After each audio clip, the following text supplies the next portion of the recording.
Hello everyone, I hope you're all doing well. I'm Kirti Sophia Panachan, and in today's session we'll be learning the poem Do Not Go Gentle into That Good Night, and this was written by the Welsh poet Dylan Thomas. Dylan Thomas, his full name was Dylan Marlia Thomas, was born on October 27, 1914 in Swansea, South Wales. His father was an English literature professor at the local grammar school, and Dylan Thomas would often see that his father used to recite Shakespeare for him.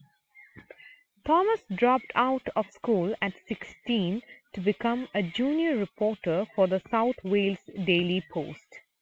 By December of 1932, we could see that Dylan Thomas leaves his job at the South Wales Daily Post and he decides to concentrate on his poetry full time.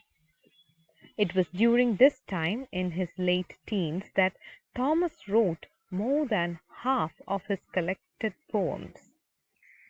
In 1934, when Thomas was 20 years old, he moved to London, and over there he won the Poets' Corner Book Prize, and he also published his first book, that is 18 poems, and that book received great acclaims to him.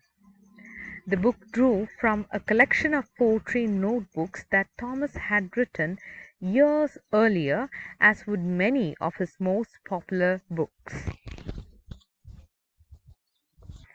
On November 9, 1953, Dylan Thomas died at St. Vincent's Hospital in New York City at the age of just 39. He had become a legendary figure both for his work and the boisterousness of his life.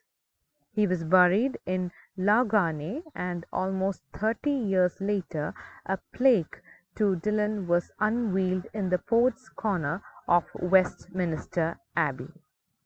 The major works written by Dylan Thomas are 25 Poems, which was published in 1936, The Map of Love in 1939, New Poems in 1943, Death and Entrance in 1946.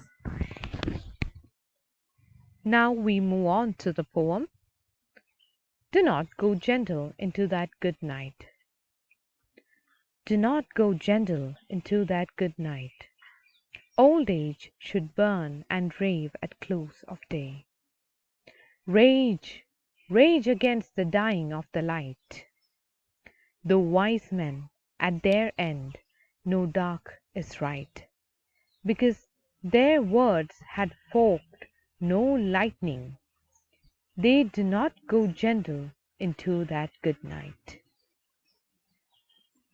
So, in the first stanza of the poem, the speaker addresses an unknown listener, telling him not to go gentle into that good night. While reading the first stanza, we might initially feel a little bit puzzled but by the end of the third line of the first stanza, we realize that the speaker is using night as a metaphor for death. The span of one day could represent a man's lifetime, which makes the sunset his approaching death. In the first stanza, we could see that good night is renamed at the end of line 2 as the close of day, and at the end of line 3 as the dying of the light. It's probably not an accident that the metaphor for death keeps getting repeated at the end of the lines either, or that two rhyming words that begin the poem are night and day. So, what does the speaker want to tell us about death? Well, he thinks that old men shouldn't die peacefully or just slip easily away from life. Instead, they should burn and rave, struggling with a fiery intensity. The word rave in line 2 connects with the repeated rage at the beginning of line 3, uniting anger, power, madness, and frustration in a whirlwind of emotion. So, in these lines, the word rave means an extremely enthusiastic state, and the word rage means to feel or express violent, uncontrollable anger.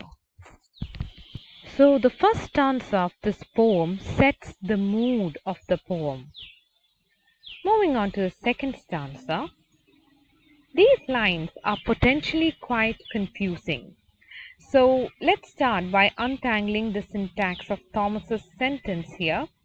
That is, even though smart people know death is inevitable, that is line 4, they don't just accept it and let themselves fade away because they may not have achieved everything they were capable of yet.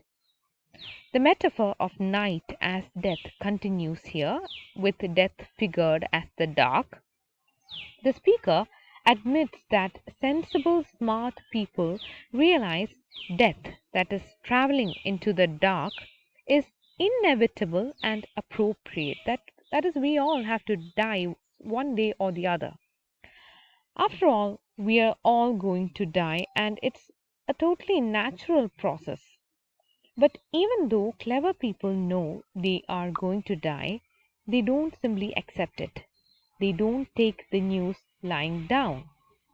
Why not? The speaker tells us that it's because their words had forked no lightning.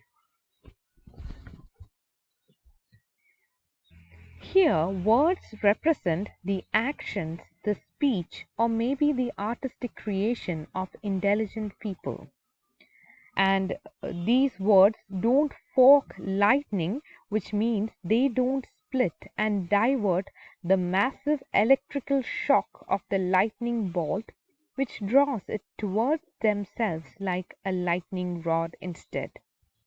So, what is meant over here is that these wise men have put their words or action into their life, but what has happened is that they haven't really made much of a mark on the world.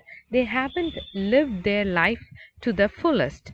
So, the bright electric current of the lightning bolt adds a new twist to the light or dark, that is, day or night metaphors, suggesting that really living life is more like getting sapped up by an electric shock than like feeling the gentle radiation of the sun. This stanza also begins to collapse together, that is, people in general is being addressed over here, such as the person the speaker is addressing with is the poets and artists like the speaker himself. As the poem continues, we will be able to see more and more connection between great men and great artists, and these connections imply that artistic expression is a more concentrated version of life in a broader sense. So that's all for today. I hope today's session was fruitful for you all. See you again in the next class. Bye bye.